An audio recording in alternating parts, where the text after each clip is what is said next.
la salud que se está afectando y cómo los niños se están viendo afectados por este mecanismo de mantenerse y de seguir en la virtualidad.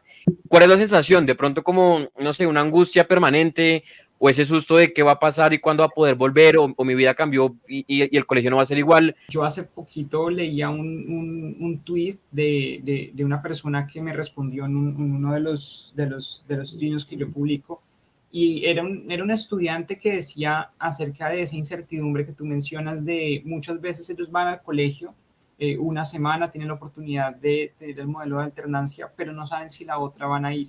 Y viven todo el tiempo como con esa incertidumbre que, y él decía, lo decía, es invivible. O sea, es invivible uno no saber qué va a pasar con su vida la próxima semana, sobre todo para muchos estudiantes que no tienen la conexión, los equipos, no tienen los recursos tecnológicos para su educación. Es decir, que ellos una semana pueden ir al colegio, otra semana no saben si van a poder continuar con su proceso de aprendizaje.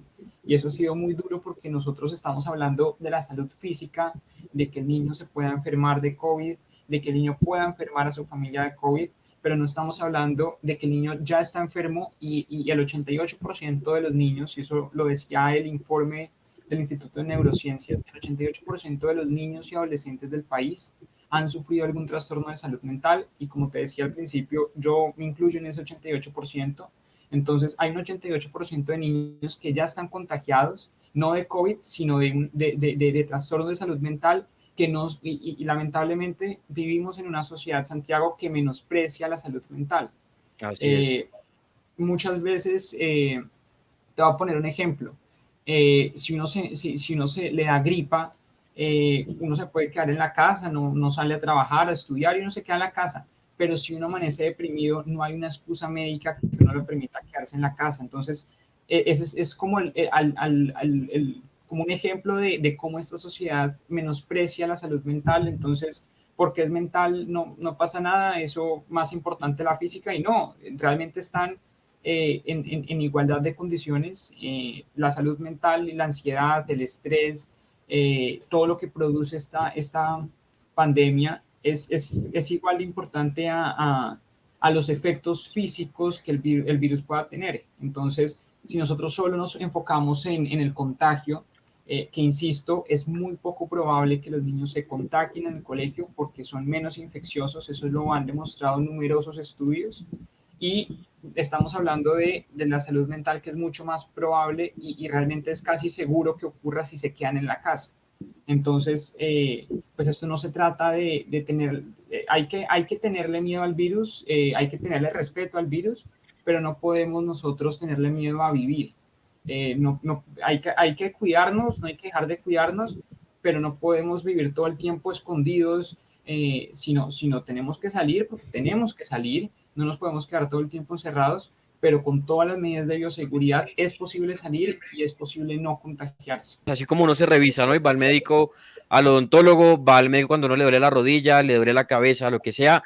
Creo que la salud mental, desafortunadamente, mucha gente la ha minimizado.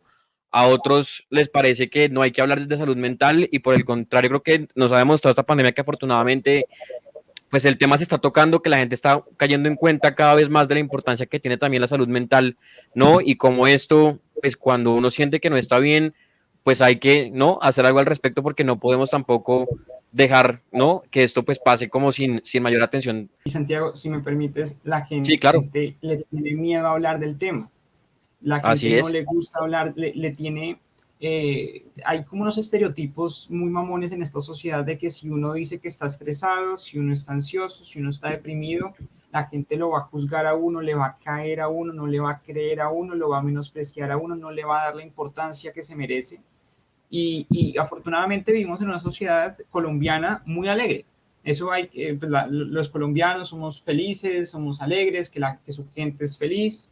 Eh, digamos que eso hay que destacarlo, y por suerte vivimos en un contexto pues que le puede hacer frente a esos trastornos de salud mental, pero existen y hay que hablar del tema, y no podemos tenerle miedo o pena hablar de eso porque creemos que nos van a juzgar. Si no hablamos de eso, eso puede empeorar, y suena cursi, pero tenemos que sacar todo lo que llevamos adentro y todos nuestros sentimientos, y sin pena, y sin miedo. Y la sociedad tiene que dejar de juzgar todos esos trastornos de salud mental y menospreciarlos. Los niños, y me ha pasado a los jóvenes, como que no sabemos cómo decirle a nuestros papás, a nuestros adultos, a nuestros tutores, cómo les decimos que estamos pasando por una depresión, por una ansiedad, por un estrés. Primero, la sociedad misma nos ha dicho que eso no importa. Y me pasó a mí al principio de la pandemia, cuando, como te conté, no podía dormir, como que entre muchos otros momentos de depresión que tuve, yo mismo no le vi la importancia que se merecía, porque la misma sociedad, sentí que la misma sociedad me estaba diciendo que eso no importaba. Entonces, y yo también, como le iba a decir a mis papás que estaba deprimido, o sea, ellos también, como uno también tiene como ese pensamiento de, bueno, ¿y ellos qué pueden hacer? No hay como un Dolex para la depresión, no hay como esa pastillita, porque nosotros también hemos mucho menospreciado el trabajo de los psicólogos, como que muchos lo llaman los loqueros. Entonces eso mismo también en los niños es como los mismos niños no sienten primero la necesidad de contarlo, porque sienten que la misma, como te decía, la sociedad nos está enviando un mensaje de que la salud mental no importa, y también en muchos casos se siente como que no va a haber una receptividad por parte de los padres en entender ese problema. Entonces, y los niños, muchos, los más pequeños, no saben cómo expresarlo, no saben cómo decirle a los papás, me siento deprimido, me siento triste, porque no entienden muchas veces lo que es ansiedad y estrés, pero lo sienten. Entonces, un niño de 5 años, ¿cómo le va a decir al papá y a la mamá, siento ansiedad y siento estrés? Entonces es mucho más grave en los más pequeños que en los adultos, porque los adultos pueden buscar ayuda por su cuenta. Un adulto puede, si se siente deprimido, puede buscar a un psicólogo, pero un niño depende de los papás, y eso pues lo hace mucho más duro para los más pequeños. En el caso de pronto del colegio particular o del colegio o los colegios en general, no sé si tienes conocimiento, están también de pronto brindando, no sé, acompañamiento, ayudas a los estudiantes, a los niños en este momento pues de cambios y de esta nueva realidad que estamos viviendo.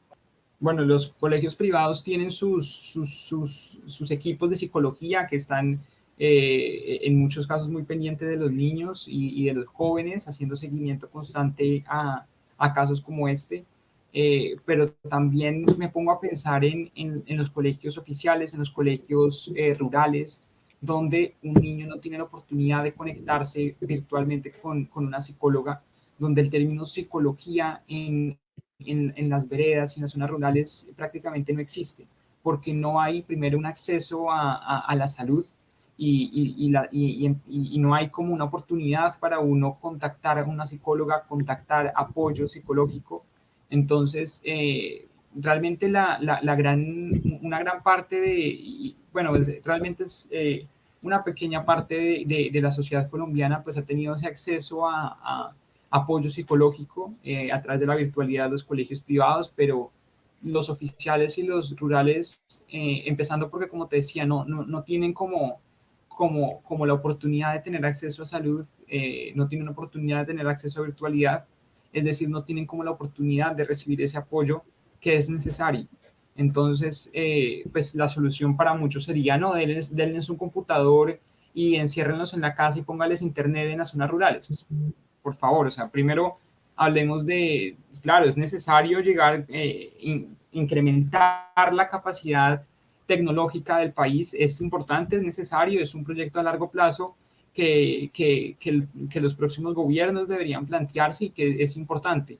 Pero es que el simple hecho de no se trata de dar los recursos para la virtualidad, porque la presencialidad tiene muchas más virtudes que la virtualidad. Entonces, la idea es que volvamos al colegio, que estos niños que no tienen acceso a apoyo psicológico, apoyo psicoemocional, puedan tenerlo en sus colegios, porque hay cientos de niños pues que no tienen esa oportunidad.